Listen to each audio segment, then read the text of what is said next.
Hello and welcome to Camp Kaiju Monster Movie Talk.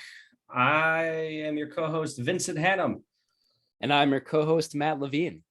and tonight, Matt, it's all you. You've taken the wheel. You've hit the road. You are. I love you it. are. You are on a Pedal to the metal. Sunset Boulevard. I don't know. Yeah. Some good vehicular puns right there because we're going on a road trip this June for Camp Kaiju. Tonight, as Vincent's background, if you can see the video right now, we're talking about Duel, Steven Spielberg's second directorial feature.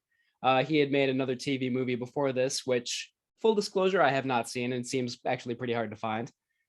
Before that, he directed two episodes, one episode of Columbo and one episode of Night Gallery. But Duel is kind of the movie that put him on the map. I love this movie. It's awesome. It's like so tight and concise and like a good old fashioned like B movie kind of. He would of course go on to he would go on to bigger things, but maybe not better. That's my argument. And you know, Duel, I think the central question with Duel, which we'll be talking about tonight, is this a monster movie? I would say definitely yes, but it'll be a good conversation. Matt, that is the best intro ever on this podcast. So clearly that's your background with this film. My background with this film is when I was a kid and I was obsessed with Jaws, and I had the like double VHS 25th anniversary edition of Jaws, dating myself with that one. Part of the bonus features, because even a tape back then that, you know, with the double VHS included bonus features, mentioned Duel constantly in the pre-production and the influence of Jaws. So ever since I was a kid, I was like, what is this TV movie about this monstrous car road raging and terrorizing this driver? And last year we were pitching ideas back and forth, and Matt was like, how about Duel? And I was like, ooh, I don't know. And I hate to say no, but I was like, it's not like a monster in like the way that my brain is refusing to think outside the box. However, flash forward, I have been able to think outside the box to my great benefit, and I'm with you. I think there's a lot of arguments to make that this fits under the umbrella of monster movies and of the definition, the literal translation of kaiju, meaning strange beast. I think can absolutely apply to the antagonist monstrous truck in this movie. I love that. I feel like Spielberg would also be like so happy to hear you say that, because as we'll talk about, he approached the truck in this movie like it was a kaiju beast. And simultaneously it is not a monster movie and yet is the epitome of a monster movie at the same time. It's a great mind bend. Yeah. And I'm so excited to dive a little deeper into this movie here for the next 45 minutes. Likewise. Cool. So where do you want to start? Should we dive into the story first, which is simple in the best possible way? Yes. Before that, I do want to just remind everybody at the beginning of the episode to please rate and review Camp Kaiju wherever you podcast. You can follow us on Instagram, of course. But if you are listening on Apple Podcasts or Spotify or wherever, just go ahead and give us, 5 stars and a nice review, or 5 stars and a bad review, or how many stars you want and a good review.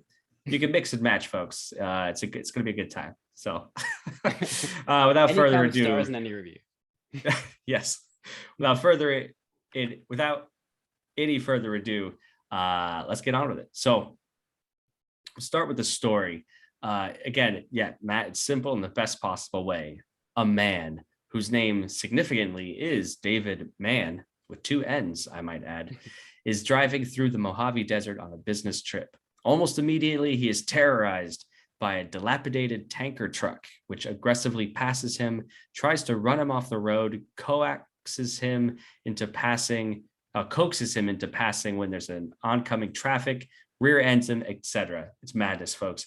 The film essentially is a man-to-man or man-to-truck duel in which the two vehicles challenge each other on the road.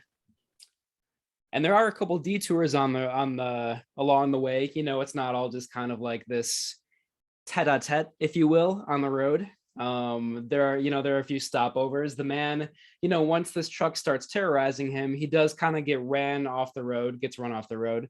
He stops at a diner to kind of regroup and figure out what's going on. He sees that the truck also stops at this diner.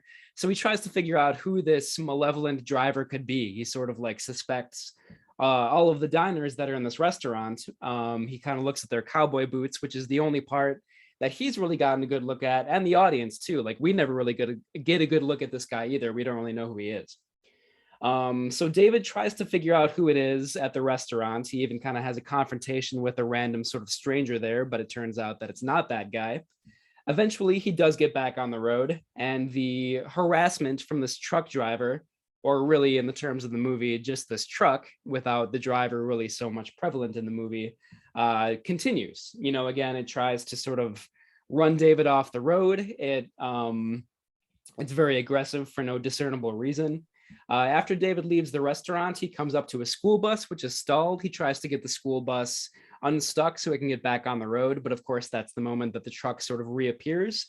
David gets away from the bus just in time, and then the truck actually helps the school bus get back on the road. We think that maybe all these young little like precocious kids are going to be endangered by the truck, but for some reason it actually helps the school bus and all of its passengers. So David is now even more confused. He keeps on driving. The truck keeps on terrorizing him. In the next scene, David comes up to some railroad tracks. He thinks that maybe he's finally gotten away from the truck because he can't see it in the rearview mirror. But suddenly it appears behind him and tries to nudge him onto the tracks while the train is coming. A really suspenseful, intense scene. Yeah. I'll turn it over to you there, Vincent, if you'd like. Okay. David is then able to escape the train and the truck passes him. David drives slowly behind the truck to put some distance behind them, but soon enough, he encounters the truck again, which is pulled off at the side of the road and is lying in wait. David stops at a convenience store to fix his radiator hose and calls the cops, but the truck speeds towards him and crashes into the phone booth with David jumping out of the way. Also, this convenience store is also like a snake farm. It's like a roadside attraction. And not only does the truck destroy the phone booth, but just annihilates these aquarium things, houses of rattlesnakes. So now David's jumping out of the way of the truck and trying to dodge rattlesnakes. Yeah, one of the coolest, like, best stunts in the movie for sure. A really, really great scene. So fleeing away from this sort of like sideshow roadside attraction, David is able to get away from the truck. He hides behind kind of like a sand dune embankment type thing. The truck, again, is waiting for him further down the road. David thinks that he escapes it, but he's not able to. David and the truck have a final showdown, a really, really suspenseful sort of series of events, because David's radiator hose has busted. Just when he thinks he gets away from the truck, his car stalls out, it overheats, and he seems to be sort of trapped on this, open stretch of road. Luckily, he's able to get to this sort of like downhill stretch of the highway. He picks up speed, he gets away from the truck. He's finally able to sort of, restart the car. He parks in front of a canyon, like an open cliff, basically. He jams the accelerator with his suitcase. The truck shows up at that moment. They have kind of this game of chicken where they're racing towards each other. A really, really exciting moment. David is able to leap from the moving car just in time. The truck crashes into the car. There's a huge burst of flame. This sort of sadistic truck driver can't really see where he's driving because, in front of the windshield, there's just a mess of smoke and fire. And the truck and the car plummet over the side of this cliff. A really just like amazing shot, amazing moment where this monster of a truck is finally defeated. It seems like it should be a triumphant ending, but the ending of this movie is actually weirdly despondent, I would say. Yeah. Like David celebrates for a moment and then he just like looks down into the abyss and the movie ends. Yeah. Yeah. Just like contemplating what next. Right. He's like in the middle of the desert without a car now. Yeah. I love, I mean, like Spielberg kind of had like gets a reputation for being sort of like always the happy ending, always the crowd pleaser or whatever. Hmm. But the ending of this movie is so weird. Like you think it should be victorious, but it's really not. Yeah. This movie came out in 1971, and for me, it aesthetically and tonally just fits the bill of the general weight, like the American new wave. You see those gritty films coming out in the late 60s and early 70s from Scorsese, uh, Coppola. Who else am I missing? There's a ton there. Yeah, Uh, Cassavetes maybe, yeah, for sure. yes, yeah. So this, like, to me, firmly puts Spielberg in that cohort, and it's so exciting for me because I know him from like his big blockbusters, Right. which all those other directors have gone on to make multi-billion-dollar movies. Yeah. But Duel is just maybe just a filmmaker just at its rawest, its Yeah. grittiest, shoestring guerrilla style. Yeah, it's great. That's a great point. Yeah, I love the idea that Duel is kind of a reflection of America in the early 70s, especially because, Jaws is one of the movies that kind of brought American movies, for better or worse, probably for worse, like out of the new American cinema, sort of like art cinema sort of style, like Jaws and Yeah, Star Wars were like, all right, blockbusters are back. Let's like get back to making like, yeah. popcorn entertainment basically. So yeah, it's very, very cool, very effective and powerful to see Spielberg making this, as well as his next feature, the Sugarland Express, which also has a pretty dour ending, another very, very good movie. It's cool to see him in this kind of like early, more contemplative style, I would say. Yeah, and the Sugarland Express I have not seen either, but I know it also maybe centers around a car. Yeah, Correct. yeah. Yeah. So just like it was a funny kind of thing, like in Europe when Duel was released theatrically in Europe, uh, like European cinephiles were like, "Ooh, what is Spielberg saying about the American relation with machines and modernity?" And then he came out with Sugarland Express, and it like cemented this weird legacy of car critiques with Spielberg and European critics. Yeah, I love that. Yeah, he hasn't really like gone back to that all that much since then. I guess you could No. say there are like little moments in like Minority Report and stuff like that. But yeah, there's something there for sure, especially with this and Sugarland Express. Yeah, and then we got the Jaws. So he was like, Totally "I'm done different. with the road. Let's hit the water." Yeah, the shark does eat license plates in Jaws, though. Maybe the motif reappears in that way. I'm sort of kidding, Ooh, but maybe it's there. Jaws.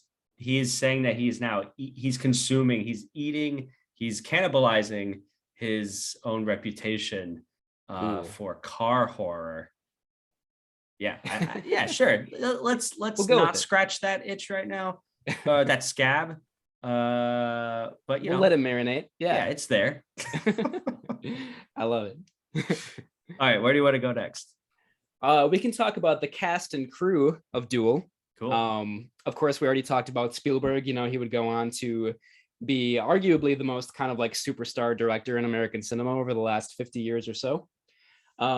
His early episodes of Columbo and Night Gallery are actually really fun, very stylish. You can see a young, sort of like ambitious guy experimenting, artist experimenting with visual style and storytelling, and they're a lot of fun.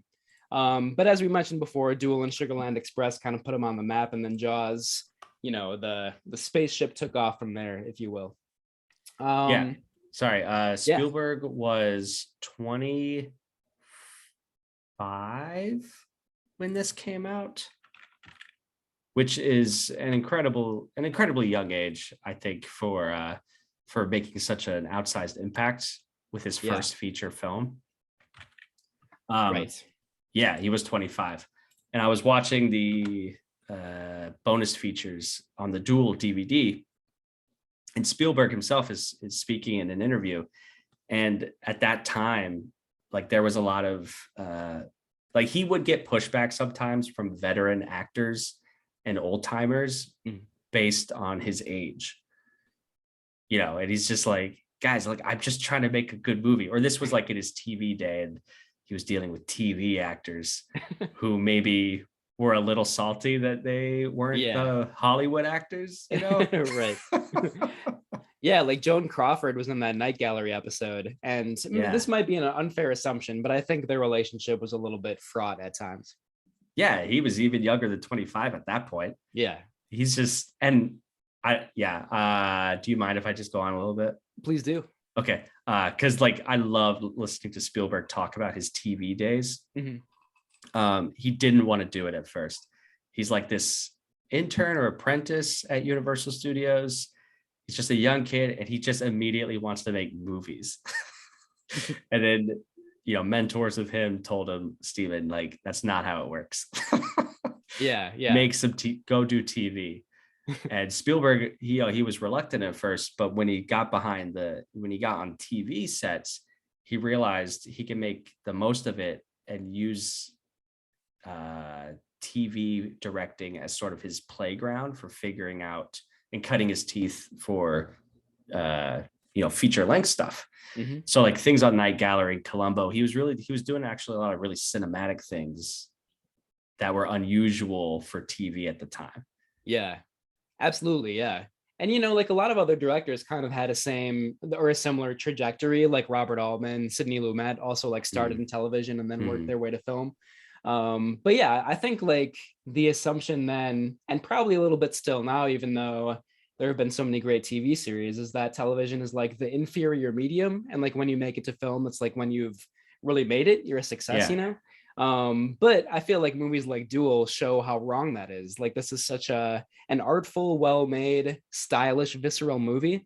It doesn't really matter if it's made for TV or, made for theaters. It's a really compelling, story. Yeah, I think that's a testament to certainly the director, but his team that he assembled. They're like exactly, let's not just make the bare minimum. Let's make a movie that will I was gonna say stand the test of time, but I don't want to jump ahead to our ending. So anyways, all right, enough about Spielberg.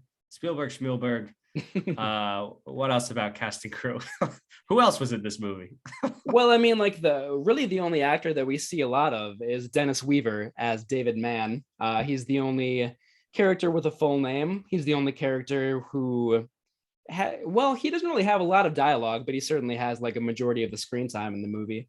I think he gives a great performance. He is perhaps best known, and this is actually why Spielberg wanted to cast him for a role in Orson Welles' Touch of Evil.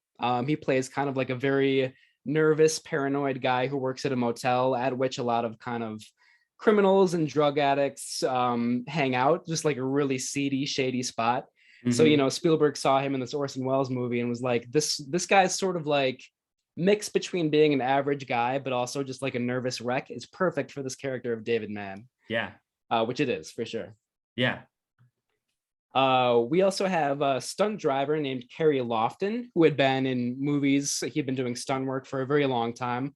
He plays the truck driver, although we don't really see him on screen, as we mentioned, for very much of the movie. We definitely do see his stunt driving, and it's like it's well done, visceral, exciting, intense, stylish. Like this is a lesson in how to sort of like film a car chase and a sort of car action scene. It's might sound over the top, but I would say it's flawless. It's so perfectly done. Yeah. And did you know Dennis Weaver did most of his own driving as well? Indeed. Amazing. Yeah. He insisted, and Spielberg was like, holy crap. Good job. Yeah, it's right. I read that it was only like the most dangerous stunts that they had to get the stunt driver in there. Yeah. But even the scene that we talked about, that's at sort of like that sideshow or like roadside attraction with the tarantulas and the snakes and everything. Yeah. There's that great stunt where Dennis Weaver is in the phone booth and the semi crashes into it.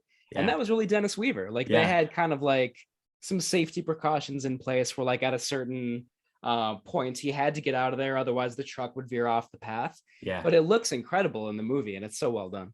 I want to watch it again. Like immediately, this was one of those, it doesn't happen with every movie, but I watched it on my own. And when Ellen, my wife, came back, she was out of town. I was like, hey, do you want to watch Duel? I would totally watch it again. I'm so It happy to it hear did that. not come to pass, but I Uh, I could I could watch this movie again and again and again. Yeah, totally. I just watched this for the first time about a year ago with my partner Kelly, and both of us were just like kind of blown away by it. I feel like you could watch this repeatedly and never get tired of it. Yeah. In fact, I read that Dennis Weaver, even though he's in it, loves this movie and just watches it like several times a year because he's so proud of it and he thinks it's so well made. I love that little factoid. I think that's great. Yeah. Um, I wanted to mention the um so I wanted to mention that there's an old couple who are driving like an old 1940s Studebaker type of car that Dennis Weaver like flags down, and he's Mhm. like, hey, can you go to the town and call the police? There's a madman after me. And they're like, no, you're a crazy person. We don't want to get involved. And they drive away. That old couple, Spielberg later cast as a couple in Close Encounters of the Third Kind. Mm. I think, I don't know, don't quote me, but I think they might be some of those people who come off the ship at the end. Okay, yeah. I believe it. I mean that there's another story about Duel that the woman who owns that roadside attraction with all the snakes and spiders and everything, she reappears in the movie 1941, which Yeah, Spielberg made in 70. Oh no, maybe it's the early 80s. I'm sorry, I can't quite remember I offhand. think it's 79 or 78. That sounds right. Yeah. Yeah. But yeah, she had like the same character, like owning the same sort of roadside Yeah. attraction, reappears in 1941. That's so, like maybe it's self-indulgent, but I just think it's charming for such a young director to like call back to like his earlier film in that way. I love I it. love it. Yeah. And Yeah. that's why he wanted to cast Dennis Weaver. And the Mm. studio execs were like, oh, the guy from Gunsmoke? And Spielberg was like, well, sure, but also Touch of Evil. Yeah. I slacked off because I totally forgot that Dennis Weaver was in Gunsmoke. That's another major role of his for sure. Yeah, well, Duel is his I guess probably his most lasting legacy, but I love Spielberg's sense of Hollywood history and just kind of keeping those threads going from the past to the future. Yeah, Yeah. totally. Yeah. Um, yeah, to talk about a few other cast members and crew members of Duel, if that's okay. Yeah. There's also a sort of famous Los Angeles radio DJ named Sweet Dick Whittington, a really great name. Can you say that again? Sweet Dick Whittington. Ah, good. Uh, You had a lot of I, emphasis on the second time. yeah, probably just Dick Whittington. I think is his Christian name.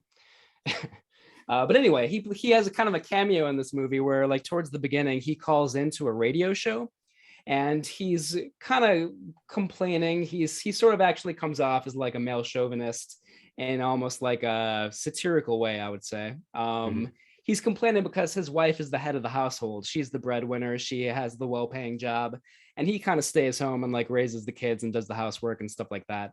So this guy, his voice is played by Sweet Dick Whittington, says, "I don't know who to put down as the head of the household in my census like report or whatever." Yeah. Um, so it kind of just seems like a fun little like throwaway thing, but as we'll talk about, there is kind of like a theme of emasculation in this movie, so we'll come Mhm. back to that later. I just Yeah. think that's kind of a fun cameo from an actual radio DJ in Los Angeles. Mhm. And then just the crew, we kind of touched on this a little bit, but the crew was a lot of people that worked on TV movies and television series that probably don't really get all the love that they deserve. Mm. Cinematographer Jack Marta. There's the musical composer Billy Goldenberg, I believe is his name. An editor by the name of Frank Morris. They have a few other kind of notable credits on their filmographies, but a lot of them cut their teeth and worked for decades on television series and TV movies. And from what I've seen, especially judging from Duel, did incredible work. I mean, the cinematography in this movie is great. The editing is like so precise and so like well calibrated. Yeah. Really incredible work by this crew, which is like probably kind of anonymous to most film lovers. Yeah, absolutely. I mean, that's what makes Duel so unique, that it has transcended the TV movie box. Mhm. I mean, and it was released theatrically overseas, But this 1970s, and maybe we'll move into a little bit of production some more here. But the 1970s, from what I gather, was like a heyday of TV movie. Like that was a thing. Yeah. Trilogy of Terror is Right. a well-known one. I remember that. Yeah. I just watched it a few months ago. It doesn't completely stand the test of time, but the famous like whatever like magical killer doll 100% stands the test of time. That's a Yeah. great thing. But it's just like it's just a weird thing, the TV movie, that it can be a little bit more experimental. It can be a little bit more off the wall, especially with the thriller horror genre. Yeah, I sort of wish that still happened a little bit more often. Like I know there are so many opportunities for great TV on like the huge number of cable channels that are available to us now, but Yeah, I feel like it was different to have like the few major networks and like, you know, a lot of people would tune into a movie like this because it's like Friday night or whatever and you like huddle around the TV. Like I kind of right. wish it was still like that, you know? Yeah, TV today is so saturated. You Mhm. lose that the Monday morning water cooler, like Yeah, because these days we're all watching our own thing at our own time. There are no right. rules anymore. Yeah, I feel like every conversation is like, have you seen this? Yeah, have you seen this? Yeah, and it just Yeah, goes on like that for forever, you know? Like, yeah, yeah, I don't know. It must have been kind of cool to like see a movie like this and like get excited about it and talk about it the next day at work. yeah. I'm so glad it's lived on. Yeah, yeah, me too. um, sorry. So, okay, before we get into production backstory even more, I just want to tell all of you out there about banditsemporium.com, Camp Kaiju's official t-shirt partner. You can get cool new t-shirts. I'm sporting one now. It is a Godzilla theme. Oh, Ooh, I gotta find oh, it. you disappeared. There it Oh, is. there. Oh no. Uh, in and out of the fog. Well, anyways, it's like a Godzilla roaring. And it's personally my favorite shirt. And you can get it now 10% off by using promo code Camp Kaiju. That's all one word. So check out banditsemporium.com and support them and support this show here by buying a cool t-shirt. And Yeah. as they say, we sell shirts, contractually obligated. All right. Production backstory. Richard Matheson. Talk about this guy, fellow writer. You're a writer. I love Richard Matheson. He's great. He wrote I Am Legend, the book that very famous movie is based on. Yeah. He wrote oh man, I hate myself, but I can't remember the name of that story, which has undergone a lot of critique, and I think rightfully so, about the white man in sort of like a dangerous neighborhood who was sort of like chased out of there by a group of like gang members. Really wish I remember the name of that. Very controversial story, and rightfully Interesting. so. He Huh. does that ring a bell? I think I read that back in like middle school or something, No, I which don't is know. I most know him from the film The Incredible Shrinking Man, sure. which is one of the most noted sci-fi films of the era, and one I would love to bring to this podcast at some point. We absolutely should do that at some point. Yes. But also I Am Legend. You know, we could do like a Richard Matheson double feature. Yeah, and you know, he wrote a lot of scripts for the Twilight Zone as well. So definitely Yes. like, you know, he did a lot of work for television also, including Duel, of course. Yeah. In this case, the screenplay was actually based on his own short story, which was published in Playboy, I believe. Yep. Spielberg's secretary actually sort of read this story by Richard Matheson in, oh, I'm sorry, like he was hired to write the screenplay. She read the screenplay and told Spielberg that it would be a good project for him to kind of cut his teeth on. Sorry, I'm looking up some other Richard Matheson stories as well. Hell House is another very well-known one. I've heard of that. Yeah, so anyway, he was a very established and pedigreed horror and sci-fi writer for a long time. Seriously. Yeah, sorry about that kind of scattered backstory there. No, But that's okay. Richard Matheson wrote the screenplay based on his own short story. Spielberg's secretary informed him that it was being made into an ABC movie of the week and told Spielberg that he should apply to direct it. So he did. Mhm. And we have her to thank for that eventuality coming to happen. The film was shot mostly around the Sierra Highway in California. Many of the landmarks and establishments still exist in the area. Chuck's Cafe has since become a French restaurant called La Chaîne, so that has changed a little bit over the years, but it is still there. If you can find out where all these things are on the Sierra Highway, the roadside attraction is there. I think it's kind of been kept alive to sort of like, as a tourist attraction essentially. You can see like the tunnel where the truck suddenly appears when the school bus is trying to sort of get itself back on the road. Yeah. So all these things are still there. Duel was shot in 13 days, which still just like boggles the mind. I like for Spielberg so young, 25 years old, to shoot this in less than 2 weeks, Man, and then edit it in 10 days. that's crazy. Yeah, it's that just is so impressive to me, and it's like a sign that he was born to make movies, that he can like put all this together, of course with a very talented cast and crew in such a short period of time. Because like not only does it take vision and imagination, but it takes the real practical abilities to schedule and communicate with people and manage a team to shoot a feature-length film in 13 days. Yeah, it seems impossible. It's amazing to me. I think he said since then he could not do it today because he's older and he's wiser, right? And he has resources that he didn't have then. He was forced by his constraints to cut corners and just shoot it real guerrilla style. Yeah, it's kind of like the sheer like willpower and energy of a young person, like you can do things that you probably won't be able to do later in life. Kind of a good lesson for all of us. Yeah. Sadly. I also read that Spielberg and his crew, instead of storyboarding every shot, they actually built like an aerial map of the entire road and like every single part that would be used in the film.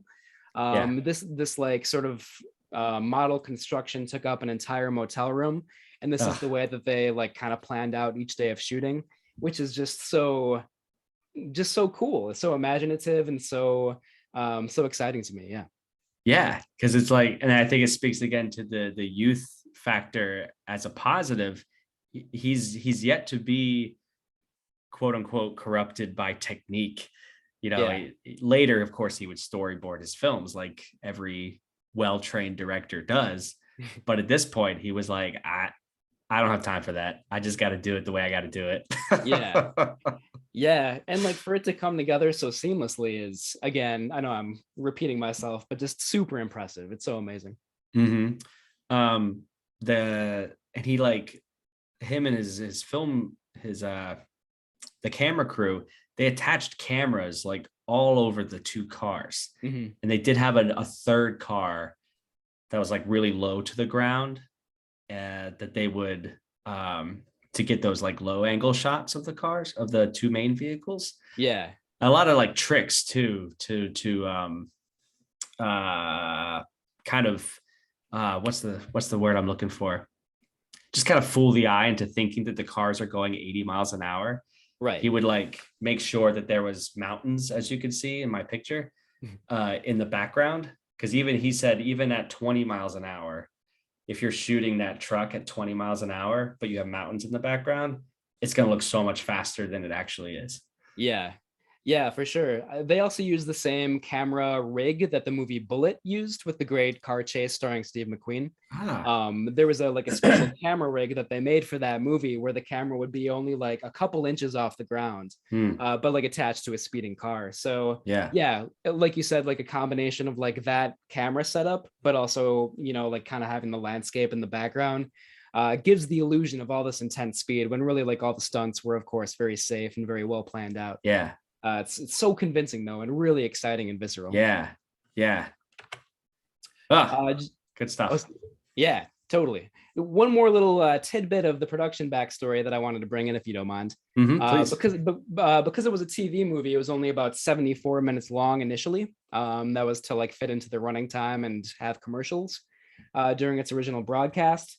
When they did release it into theaters, they did have to, maybe they didn't have to, but they padded out the running time a little bit to about 90 minutes. So several of the scenes in the movie were not in the initial TV broadcast, but were added to the theatrical release. And those scenes include David talking to his wife on the phone, Hmm. The scene of the bus kind of stranded at the side of the road, and the scene in which the truck tries to push him onto the railroad tracks while the train is coming at full speed. Those Yeah, three scenes were added only for the theatrical release. Kind of an that's an interesting fact. interesting. Yeah, that's an interesting thing. It's like it can only be released theatrically if it is X number of minutes longer. Right. Yeah. Seems arbitrary. Yeah. But those are all pretty great scenes, I think. Yeah, I have some quibbles with one of them, but Hmm. I'll get to that in my breakdown later on. Ooh, all right. I'm excited.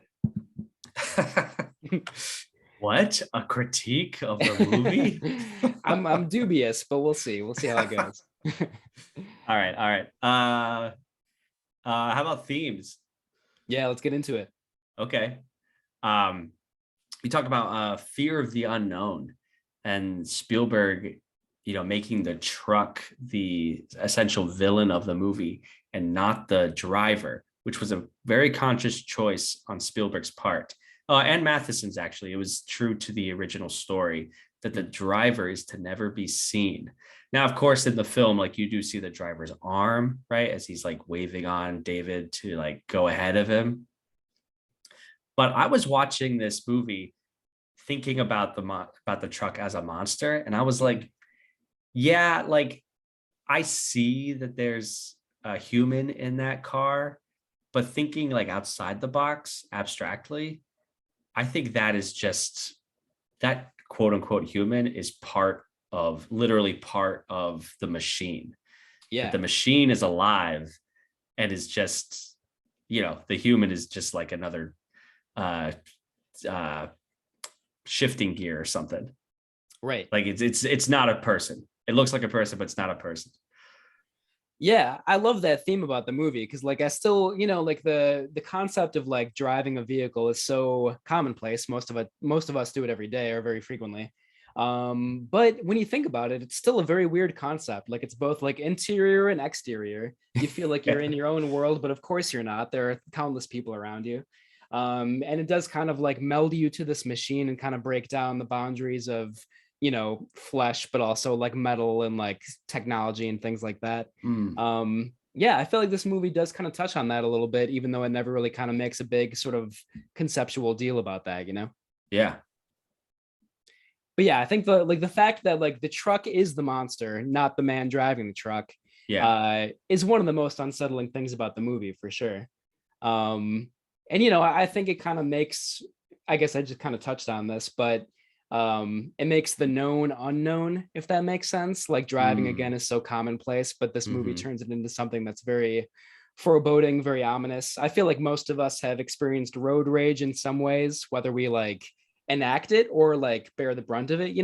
I Um, we can go a little bit longer, but I have a story. Only because yeah. you mentioned it, I'm gonna tell it. When I was in high school, I was coming back to my house from a friend of mine's house. It was 3 a.m. in the morning. We lived in St. Cloud, Florida, super small town.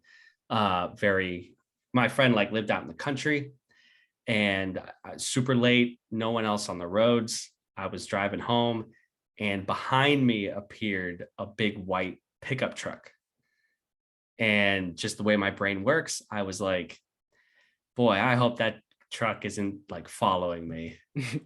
I hope it's Yeah. just a coincidence that it chose to drive behind the only other car around, my car. And I changed lanes, and it changed lanes right behind me. And I went, holy crap. There was a stop, there was a traffic light. Mm. I pulled up to the light. I'm supposed to be making a left at this point for the straight road down to my house. And I was like, okay, at this point, like if I turn left and the truck also turns left, I'm just gonna gun it. And that's exactly what happened. I turned left, the truck turned left. I never accelerated as fast as I could. And I took a right and a left, and I went through like all these back roads, and I lost it. But I was Nice. I Yeah. was I was very shaken by that experience. Yeah, it is really unsettling, especially at that time of night where it seems like it can't be a coincidence. Like they're out to get Exactly. you. Yeah. Ah, Yeah. Like I feel like most of us have experienced something like that. Yeah, very unnerving. And like Matheson actually like based the story on an incident when he was tailgated by a semi truck driver on the day of JFK's assassination. Like just that Oh, kind of like, that's yeah, a little, weird. yeah, Right. weird. Like very, very weird. Like that kind of like coincidence of like just a day of death and like mourning and apocalypse almost, like Yeah. I mean that's a little hyperbolic, I guess. But yeah, like if that happened to you, that would stick with you for sure. Yes, and you'd write a story about it. Yeah, indeed. um, uh, I also want to touch on you had mentioned I wanted to make another monster connection. So Spielberg has said that he did want to approach the truck as a Godzilla type monster. He also has said, I read, that the truck had its own makeup call in the mornings, where the makeup team on this truck would like make it really gross and dirty, like throw oil on it and dead bugs, and just as Spielberg said, make it into like a Frankenstein monster. Oof, that's And I was great. just like, oh my god, another monster connection. This truck is made for this show. Yeah, even down to the fact that he chose this particular make and model of truck, a Peterbilt from I think like 51, 54, I can't quite remember. But he chose this particular truck because it looks like it has a face, which I think Yeah, is true. Like if you look at the image behind you, like yeah, you see the eyes, you see the sort of like ferocious open mouth coming at you. yeah, It's a monster for sure. yeah. It's good casting. Indeed. Yeah, no, it's a good word because Spielberg, I think, looked at like hundreds of trucks or something, or at least like a Yeah. very, very large number of trucks and settled on the perfect one, I think. Um, did you want to talk about the emasculation of man? Yeah, it's strange because like it is so pointed in this movie, it cannot be an accident or coincidental, but No. it is kind of like hard to see in some ways, I guess, like how it relates to this theme of like this monstrous truck or whatever. But yeah, the fact that the main character is named David Mann, the fact that we have that guy calling into the radio show early on and complaining about how his wife is the head of the household. Even in the phone call that David has with his wife, which does feel a little bit out of place in the movie. I don't know if that's the criticism that you're going to bring up later, but he apologizes to her for a fight that they had the previous night in which apparently he failed to defend her when she was groped at a party. Yeah. So And he was, we yeah, and he said, like, well, what do you want me to do? Fight the guy? right. Or something. Which, yeah, I mean, like, if who knows exactly what happened, but if it's as bad as she says that it was, that seems like it might have been warranted, not to be Yeah. pro violence or anything. But in any case, we do get this theme that like he should have been defending her honor and he didn't. He was not her knight in shining armor or whatever you will. So all this happens, all these sort of like early indications that he's sort of emasculated, he's not all the man that he could be, as well as this guy that calls in the radio show. And then in the only part of the movie where there's voiceover narration, most of the movie's pretty silent, or at least there's no dialogue, but there's a lot of Mhm. music and sound effects. But there's this one scene where David goes into the diner and he's very paranoid, he's suspicious, trying to figure out who the truck driver is. There's a voiceover narration scene where we sort of get access to his thoughts about what's going on. Yeah. And there's a quote where he says, "It's like, there you are, right back in the jungle again." Hmm. And I just Mhm. find that like a really, really, really fascinating piece of writing because in this case, it's not like, a beast like we might see in like Jaws or even in Jurassic Park or even nature itself, but it's a machine that's kind of like become the adversary in this, jungle of the 20th century. So Yeah. I feel like that goes back to the theme that you were talking about before of how, um, a man and his vehicle are kind of inseparable. And that's sort of become the new way to sort of like demonstrate your masculinity. And I think Duel touches on that in pretty interesting ways. It doesn't sort of like play that theme too much, but it's definitely there. Yeah. I think I didn't, yeah, I suppose the word emasculation is the word. That's not exactly what I was thinking when I was watching it. I was just, but it is. I was thinking of just like, oh, it's like a critique of manhood and what it means to be quote unquote a man. Um, but emasculation is that word. because David is not a strong character. Right. I wouldn't think. He's quick to apologize. He is hesitant. He tries to confront who he thinks is the driver at Chuck's Cafe, and David stammers. He's very sweaty. Yep. He is standing up to this truck who he thinks is the truck driver, almost as an atonement for that failure to stand up for his wife. Like he's trying to finally muster that sort of quote unquote manly courage. I'm going to go way out in left field and just talk about that concept right now of defending your woman's honor and how that's tied up into one's own worth and identity in the light of the Will Smith slapping Chris Rock controversy. Yeah. Just bear with me here. I'm just saying, like, if someone groped my wife, I would certainly want to punch them in the face. At the very least, I would chew them out quite strongly. I don't think I would react physically. However, David Mann in Duel really wishes he could react physically the way that a lot of people do and then get criticized for it. So, do we want David? Do we as the audience, what do we want? Do we want David to be this physical force? Because if, I don't know. It's a fantastic point for sure. Like, we don't see what actually happened at that party. And I'm sure if we did see it as like if that was part of the film, then we'd probably feel one way. The fact that we don't see that, I think generates a lot of sympathy for David. Like we think that he's like maybe feeling guilt. He's feeling sort of like embarrassment, shame, and we kind of like sympathize with him for that. But if we saw like his wife getting assaulted, I'm sure we'd probably feel differently about it, Yeah. But it's fascinating that like that phone call with his wife was added to the theatrical release, but was not part of the initial TV broadcast, because in a way that kind of does like set up the entire theme of the movie. If he's like ashamed of his lack of manliness, and then he's able to sort of conquer this huge beast of a semi truck, that kind of is the crux of the movie there, at least like conceptually. Yeah. For anyone listening, I don't know. I don't like our feelings. I feel the way I feel. I can't imagine being in such a position. I just think it's a really interesting conversation to have on what we want from our men in our 21st century liberally progressive culture.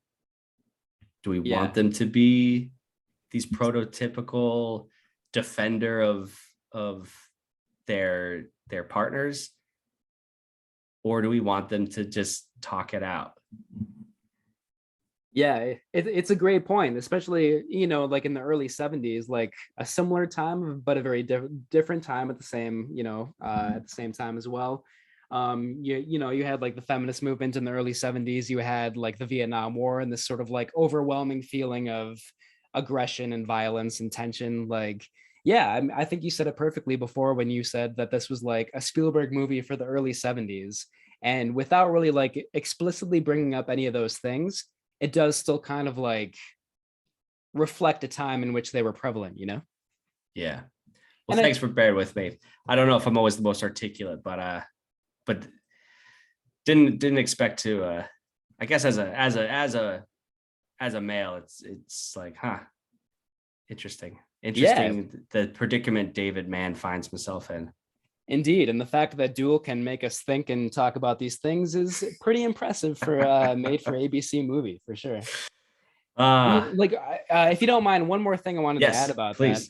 I just wonder if that's the reason why the ending seems very unsatisfying. He does conquer the truck, like the truck sort of plummets to its demise. And then, like we said before, David just collapses and he's like, what do I do now?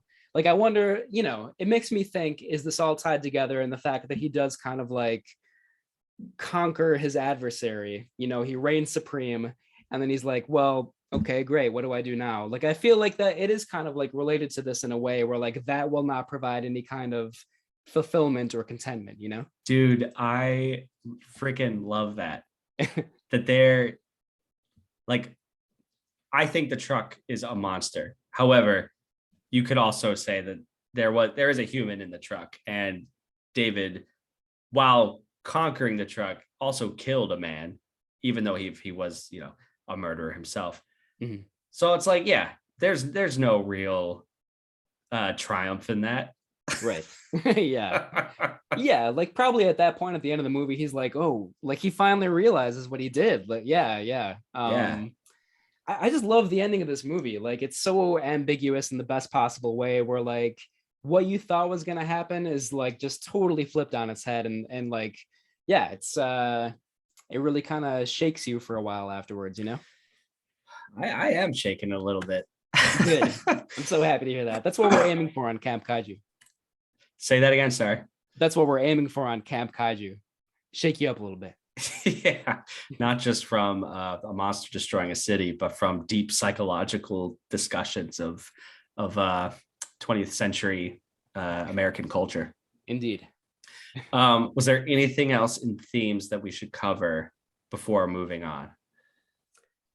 I think we can move on. I know other critics have kind of read various things into the movie, like it's a comment on pollution in the 20th century, or on even, sort of like class divisions and class inequality in the United States. I love those readings. I don't necessarily see them myself, but I just think that Duel is so kind of like simple on the surface that it, like, you can read a lot into it. Yeah. And then just for form and aesthetic, just looking at what we have on our notes, it seems like we did cover a lot of this earlier. Yeah, I would say we did. Yeah, there's like, there are so many examples of just like moments that are extremely stylish and visceral. I'll just give my favorite example real quick, Yeah, if you no, don't mind. please do. I don't want to stifle you. No, not at all. We did cover a lot of this, like you said, but there's one moment when it's towards the end of the movie and David drives over like a crest of a hill. He suddenly screeches on the brakes, and we don't really know why exactly, because we think that he's gotten away from the truck at this point. So he slams on the brakes. There's suddenly, oh, and by the way, like this shot where like we see his car come to the top of this hill, it looks a little bit like out of focus. Like it seems like the depth of field is like very narrow. Like we can't really see what's behind him all that much. Mm-hmm. And then suddenly there's this really fast zoom out, and there's a shot from like underneath the tank of the semi, and we see like several hundred feet away from David's car, the truck is standing there in the foreground, and we suddenly, yeah, it's like this great moment. It sounds very simple, but just like the use of the zoom lens and its narrow depth of field, one of many ways that this movie is really able to sort of like generate a lot of suspense and excitement. Absolutely. And that scene, I think this is the scene where the truck is kind of perched on the side of the road, and when David tries to get by it, the truck cuts him off. Yeah. Right. Like there's like David suddenly, he can't even get it. The truck won't let him get around it. Yeah. That was a moment where it was very cat and mouse of the truck. Yeah. Yeah. And the cutting between like, the shots where like the camera is like fixed to the car or to the truck, and then it kind of like cuts to like other angles where, like you said before, like we see the landscape going by really fast in the background. Mm-hmm. This is just like such a good example of an invisible style where you like don't really notice like all that cutting and the different angles, but it's like really, really careful, very precise, and like adds up to like the maximum amount of like visceral impact. It's my favorite kind of movie making. Man. Seriously. I love this movie. I'm like, I have fallen in love with Spielberg all over again. I know. Just like this newfound appreciation. Yeah, well, I don't know if this is the best time to bring this up, but on the subject of Spielberg, like, pardon me, I just remember when I was in film school and I was kind of like a pretentious, like, asshole in some ways. I was like, like Spielberg is too mainstream. He's too like happy ending. Like I kind of went through a period where I like really trashed him whenever I could, Yeah. And like now, like looking back on movies like Duel, Jaws, even stuff like Catch Me If You Can, which I think is just like really fun, but also like very kind of reflective of its time, you know. Hmm. Yeah, maybe this is an obvious thing to say, but I can't believe I ever thought that, because like, you know, entertainment and art are not mutually exclusive. You can have both at the same time, Yeah. and this movie is just such a good example of like how um effortlessly Spielberg seems to combine those, you know. Yeah, I think if like when I was a kid and I wanted to make movies, this is the type of aesthetic that I still try to achieve even in plays. I want to combine that entertainment with like really grounded artistic choices. Yeah, yeah, it's, you Yeah, know, that's what art should be. It should be entertaining and like visceral and stylish, but it should also have something to say, I think, you know. Kind of stating the absolutely. obvious again. um, well, with that, do you want to get to our breakdowns? Yeah, let's do it. Okay. Well, I can start. The good for me is just that the truck looks like a monster. It's dirty. It's like okay. So even like from the very beginning, I jumped out of my seat when I saw what this truck looks like. It Yeah, says flammable on the back. It's a tanker truck, right? Which alludes to the fact that it has a life force inside of it. It has this fuel. Um, the I love tail that. lights, there are a lot of close-ups of tail lights, and they're red, like these red eyes. The truck belches smoke, and the fact like there's some really cool shots of the truck, uh reminiscent of like a serpent, very serpentine movement of the truck, like when it's going in circles and stuff, Yeah. which mirrors the rattlesnakes at that farm on the road. And I just love the overall hellish landscape that all of these images contribute to. David is in hell and he cannot escape. I Heart love that. pounding. Sorry. No, no, I love that. That's great. Yeah, totally agree. Yeah. The score is eclectic. It's not music per se, but Spielberg didn't want like a traditional score. He wanted just like a really intangible sounds and beats. The character motivation is very clear and very compelling, from Dennis Weaver. Stunt driving, editing, and the direction just bring it all together in my book. Awesome. Yeah, I mean, as is probably obvious by now, I really, really love this movie. It like harkens back to a kind of like concise, stylish B movie sort of filmmaking that like The Narrow Margin. Richard Fleischer's The Narrow Margin from Mm. 55, I think. Joseph H. Lewis is another good example of that. He made movies like Gun Crazy and The Big Combo. So you know, like it seems kind of like craftsman like on the surface, but it's so visceral, stylish, like very carefully made, very precise. You know, on the surface, those are the things that I love about it. And beneath the surface, I think that like it seems so simple at first glance, that you can read so much into it. It is kind of like a mythic story, I think, of like, you know, man and machine in the 20th century. And like Mm-hmm. maybe it sounds pretentious, but like I just think that any, you know, like almost any theme that you could read into this movie, it's there for like the interpretation, you know. And I just love that this, yeah, it kind of does become a story of a man trying to grapple with like uh who he is, what makes a man, you know, like is it, yeah, flesh, power, sounds a little Cronenbergian, I guess there, but you know, I just it's, I guess in a nutshell, it's simple on the surface, but there's so much to it beneath that. Yeah, it's ripe for interpretation. Yeah. Um, how about your bad? Do you have any qualms with this movie? This might be the Camp Kaiju movie that I have the least bad things to say about it. You know, I think some people could say it's slight, like the story is so simple, we never really find out why the truck or the man inside the truck are pursuing David Mann. I Hmm. guess some people could see that that's a criticism. I personally don't think that it is. Yeah. Um, Beyond that, I don't have anything bad to say about it.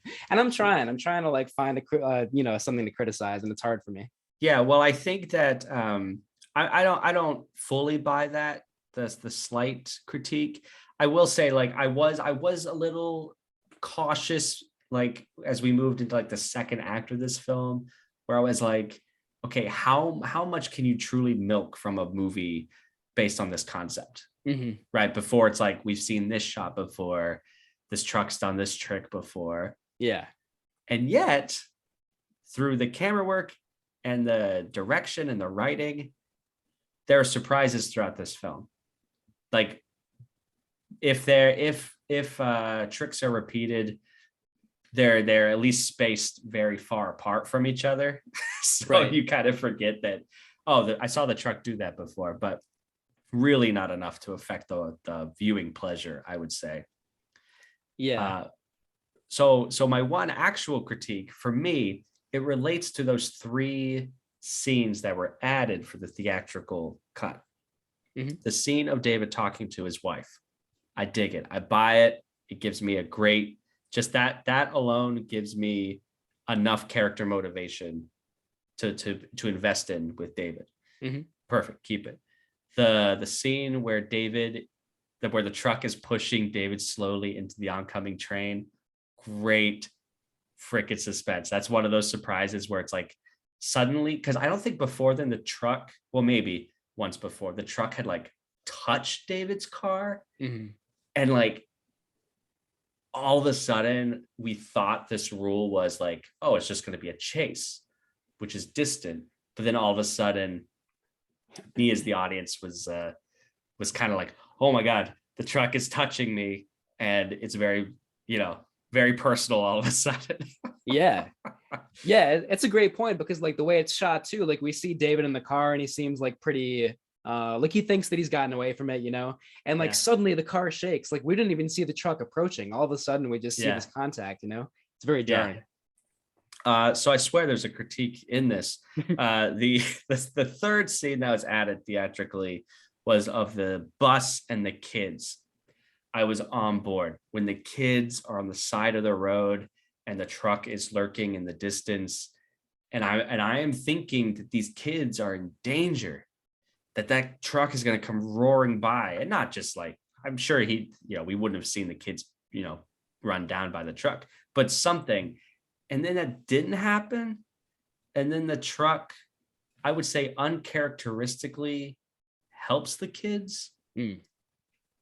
That just was that broke the rule in a way that didn't work for me, because now this truck has a sympathetic side. Mm. And I just thought it was too out of character. Yeah, I would agree with that. That is proud. Yeah, that should have been my criticism. I think you're right about that. I beat the film student. No, I think you're right. I kind of read it as like the truck. If it's like again like focused on one man or one adversary, then it's like vicious, sadistic. It's gonna like have no qualms about killing him. I Yeah. sort of thought maybe like the truck like felt the need to I'm talking about the truck like it's a thinking thing, the driver or the truck itself. Yeah, right, exactly.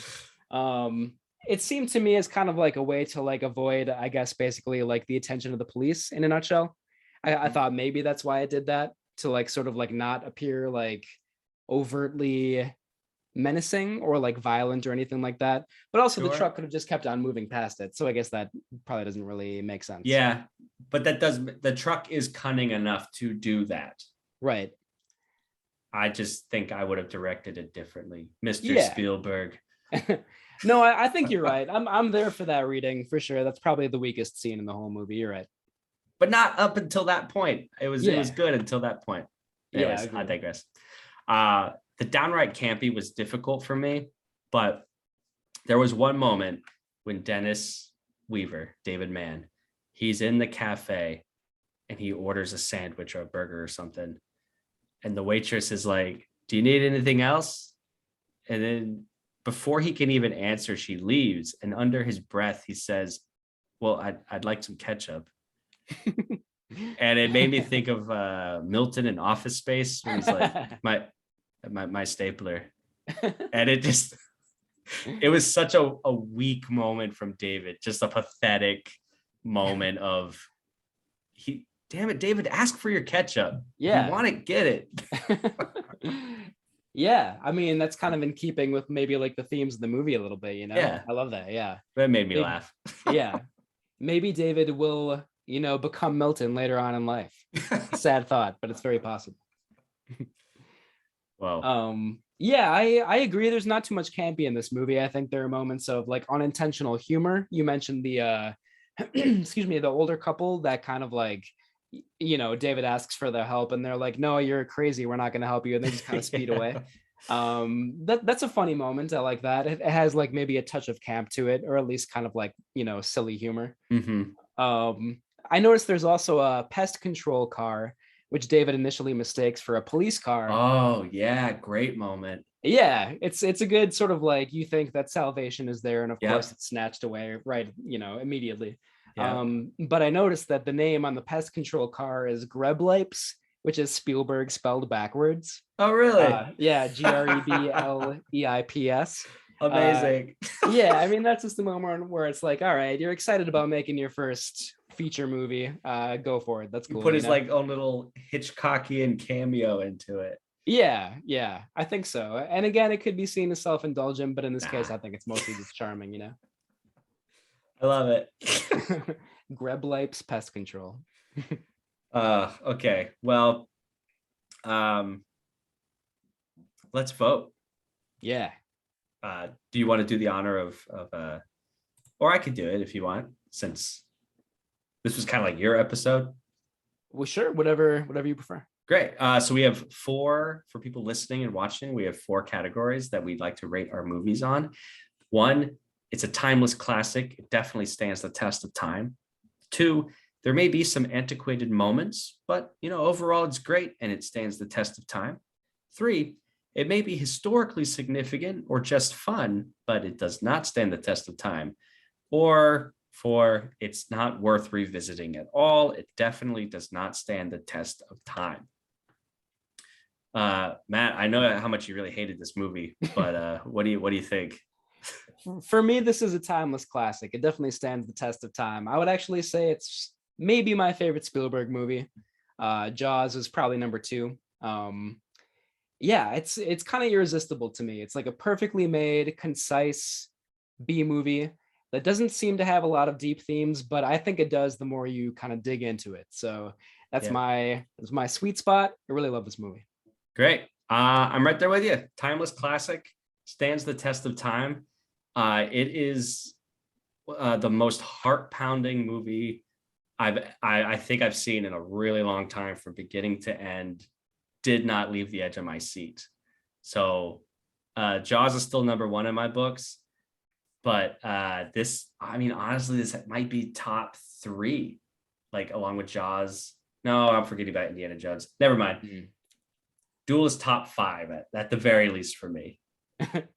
We can maybe cut this out of the final podcast, but what would those five be? Well, like, it's tough because like Jaws, I'm not even gonna count that as number one for me, but like Jurassic Park, Indiana Jones, and its sequels, those are among my most cherished movies. Yeah, and it goes beyond the technical aspects, right? There's a right. deep nostalgia. Yeah, With those were our childhood, basically. Yeah, those are what influenced me the most. Yeah. But just like those aside, I think it has to be like Jaws, Raiders, and then maybe Duel or Jurassic Park. Nice. I don't know yet. That's a good list. Yeah, I'm there But for that list. But to put Duel ahead of Jurassic Park seems like film blasphemy to me for some reason. But that's how I feel right now. Yeah, I would agree with you. Like, of course, it's super impressive that Spielberg would like make it just like not to say that they're flawless, but just like great popcorn entertainment, like with like mind-blowing special effects and great stories and everything. Of course, that's super impressive. But to me, it's almost more impressive that he's able to do it with Duel, like before he has like all the money in the world, Right. I prefer that sort of thing, maybe. Yeah, I know. I do Definitely. too. It's like my heart and my brain are like fighting each other. Yeah. But I also love Close Encounters of the Third Kind. Yeah, that's up there for me. And his later stuff is very dramatically based, but like his monster sci-fi stuff, I think we could put Duel in that canon. Yeah, for sure. Yeah, I mean, it's hard. It's a different conversation with movies like Schindler's List, which I need to rewatch. I haven't seen that in like 15 years probably. Yeah. I don't think you can really compare that to a movie like Duel or Jaws or Jurassic Park. So it's a different conversation, but Not the same. Apples and grapefruit or pineapple. indeed, yeah. But certainly for like the entertainment, again, not to like have like sort of like a firm boundary between them, but like, yeah, and like the entertainment monster movie, Duel is number one for me. Ugh. And you're not wrong. I can't argue with that. Yeah, no, I love it. And I'm so happy to hear that you loved it as much as I did. Yeah. Like someone who thought I knew everything about Spielberg, and his first movie blew me away that much. Yeah, well, you should see the Sugarland Express too. I'm excited to hear what you think. Yeah. Yeah, definitely on my list as well. Is Roy Scheider in that? He's not, but Goldie Hawn is. Ben Johnson, who was in a lot of Western movies in the 60s and 70s. It kind of is reminiscence, not the right word because it predated these movies, but it's similar to the Blues Brothers in Raising Arizona. I think it's kind of like this farcical sort of like Southern humor, but also has this kind of like darker undercurrent to it. So I won't say any more. I hope you like it though. Yeah, that's different than what I was thinking. Yeah. Cool Good stuff. All right. Well, this is great. We'll wrap it up, Matt. Yeah. Next time on our next killer vehicular road trip, we're going to talk about the movie Rubber from 2011, I believe, about a killer tire that somehow becomes conscious and goes on a killing rampage in the desert. So go watch that movie and then join us on the podcast for that. If you enjoyed this Duel conversation, let us know, reach out on Instagram and leave us a rating and review wherever you podcast. Matt, this has been great, and I can't wait to talk about the next movie. Indeed. I'll see you in a couple weeks. Okay, take care. You too. Bye. Bye.